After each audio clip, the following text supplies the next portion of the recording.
the third thing that potentially could open up some critique here is that cliffhanger. You mentioned that Rajamouli holds cards close to his chest, and he plays sort of a really big one here at the end.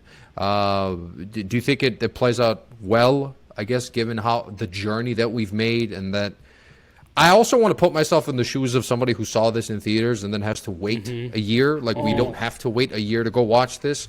Like, does it do something to you to have that big moment drop literally just a couple minutes before the end of the movie? I'll go to Fahad for this one first. I will say, speaking of theaters, like a couple of people mentioned this about RR2, like it was a much different experience in theaters. Oh, I'm sure. Like, I could imagine that battle scene being, imagine watching like Lord of the Rings in the theaters. Like, I'm watching it at the crib with like the AC on, the audio isn't even fully like as what it's supposed to be. Like, I'm not doing the way it's supposed to be done. But I can imagine it being like an amazing spectacle when you're doing that, taking it back to like the ending. That's like massive, but I do have a story related to that. My mom is like a massive fan of Baahubali. She watched the shows, she watched the movies on YouTube, and she watches them like on her phone. And me and my mother usually don't talk a lot about YouTube, the OG GOAT. Yeah, GOAT. I haven't put her onto our channel yet. I don't want her to see me like hitting the pen every like 15 minutes. Yo, what is that? So, but we don't usually talk a lot about film and stuff because our lives don't overlap in terms of the stuff we watch, but this was one of those things. So when I was watching, she obviously heard it because I was watching it mad loud volume. She sat down. I'm like, oh shit, we're about to bond. She sees Katapa's oh shit, it's bonding season. She sees Katapa's character right at the start of the film when the girl is like, oh, why don't we get that like good warrior who could save us? And he's like, no, he's just a slave. He's good, but he's still like binded. And then when the moment it cuts to him, Mom was like, oh yeah, that guy betrays him. I'm like, bro, why would you say this? Oh my god. Why would just say this to me? And then I have to pause. I'm like, bro, it's like 10 minutes into the movie. It's a 2.5 hour movie. You took away the biggest like twist in the movie.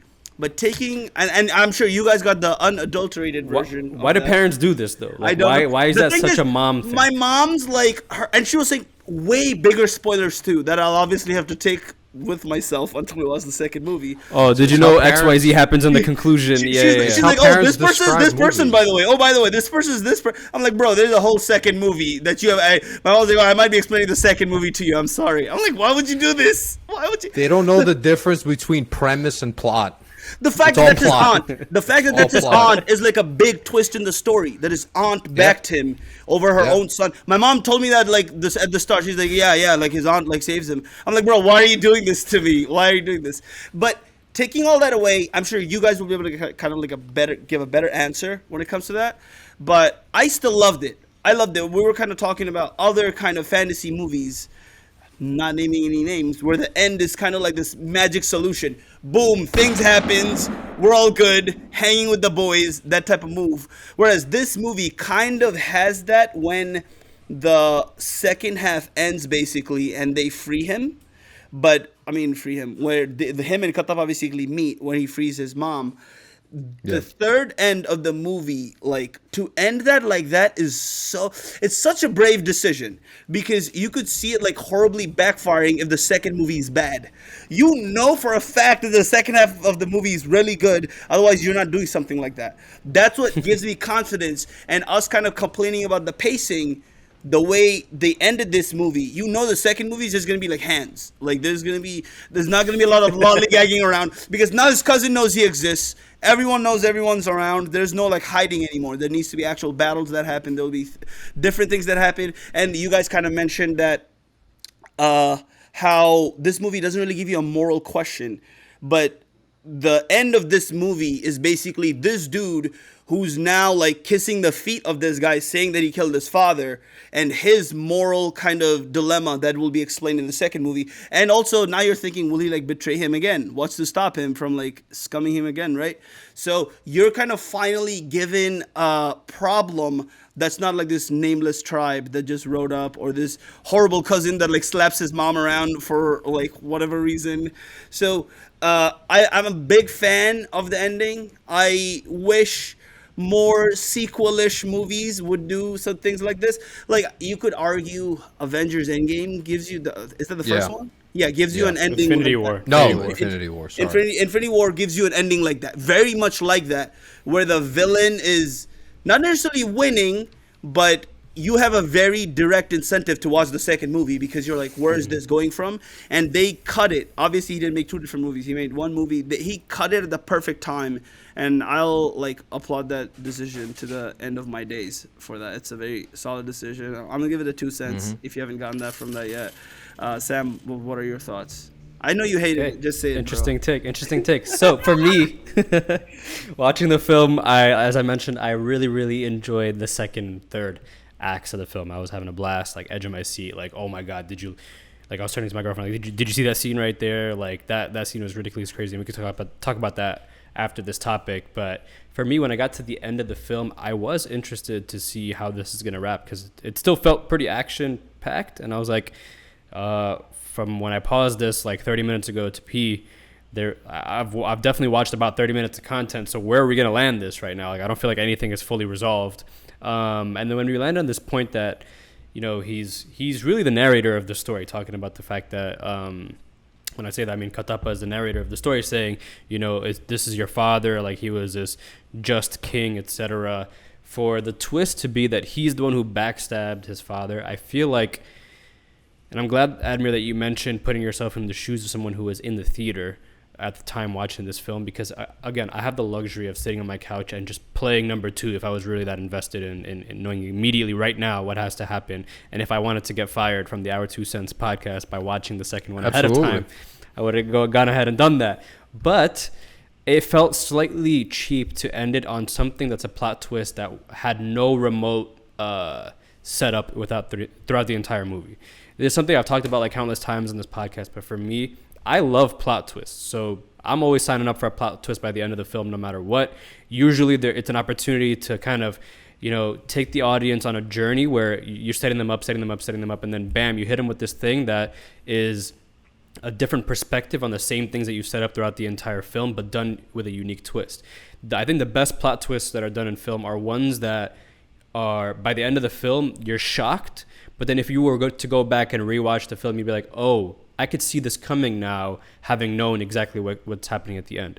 There's no way in hell you're going to rewatch this movie and see that happening in the entire process. This guy is set up to be this super loyal man, both loyal to his original peoples and loyal to the people who have enslaved him to a fault. Like, he's unwilling to change that. Maybe you see in slight areas where he's like begging the previous queen to, you know, command him to free her, that kind of a thing. And so for me, for that twist to kind of be fully, entirely unexpected, felt a little bit cheap. As you mentioned, Fahad, it felt like a card up your sleeve that you could just play there for the shock factor at the end of the film. And so for me, if I was watching this live, I would be slightly frustrated that I have to wait a whole year. Again, I would feel very satisfied with this film, and we'll talk about, obviously, how we felt about the film overall. But for me, in a thoroughly enjoyable film, I didn't feel like they needed to land on that uniquely different plot twist where it felt like it was just a big slap in the face. Like, now I have to know what happens next because it's an entirely different story.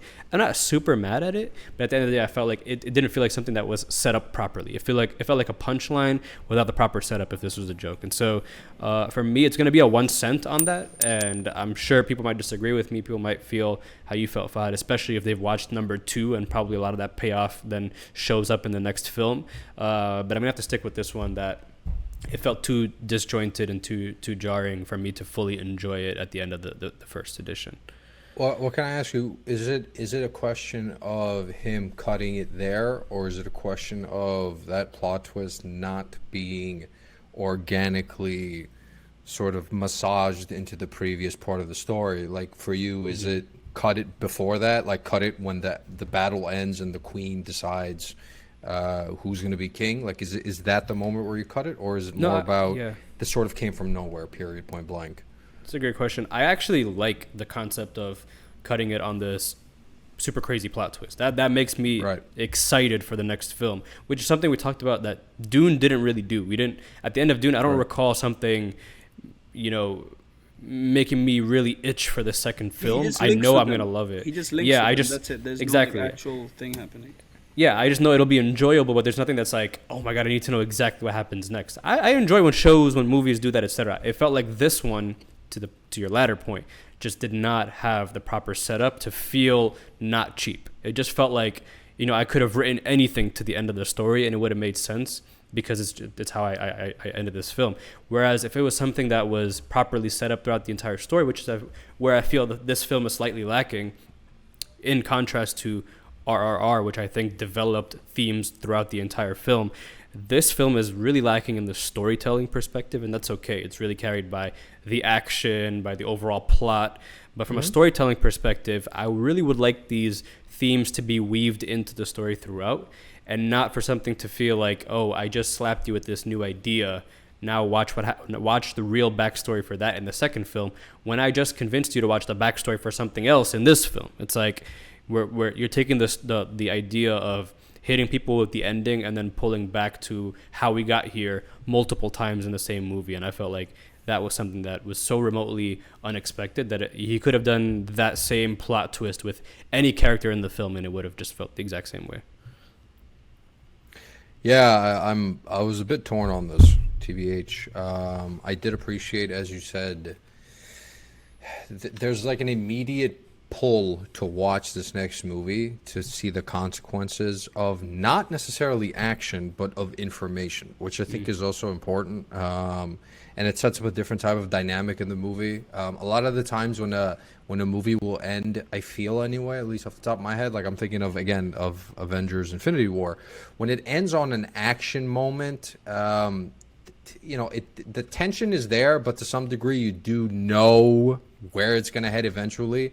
Whereas with this one, it's one of the few moments, as you said, again, you introduce some moral ambiguity. I think Fahad mentioned it. You introduce some moral ambiguity to characters that are pretty straightforward and a story that's very straightforward for the most part. I think you're right thematically. It is quite, not to use the word like super negatively, but basic in that sense. Like it doesn't, and then maybe it's my unawareness of what the story is trying to say in terms of, things maybe culturally that I'm missing, but it's not what RR was, which was stories maybe of brotherhood. It does have some of that, not super, there stories of, the British colonialism angle, of course, and how to revolt appropriately and things like that. This one plays out more so like a straightforward myth, and so the themes are a little bit more surface level, right? And so therefore, when you do end on that cliffhanger being on a bit of information, I was attracted to it because it did pull me into that idea of what's next in the story, not necessarily what's next in the character of Baahubali, let's say. Like, what will he do? Given the characterization that we have, he's not going to retaliate. I don't expect him to retaliate. He'll have that moment of indecision, but I do think there's not enough, again, moral grayness throughout the film to put me in a position to go, oh yeah, this might go one or two ways, right? So I'm going to lean with you, Osama, on this one, and I'm going to go 1 cent because of the one point you made, which is this is a little bit outside of Kapata's characterization throughout the majority of the film. Like, he's very much played like a loyal hand without any wavering, right? And so because of that, yes, it helps the surprise that he's the one who did this, but at the same time, a part of me is also going to go like, I feel like he did it because he had to save somebody else. Exactly. Like, he's too clean of a character to have done it because of a bad decision, and so it sort of reduces the moment for me, and we'll see what the second movie is like and sort of what we see unfolded there. But it is a bit of like a gotcha moment that it did catch me. I'm not gonna lie. When it happened, I expected it to be fully something very, very basic. But when it was him, I thought, oh shit, what?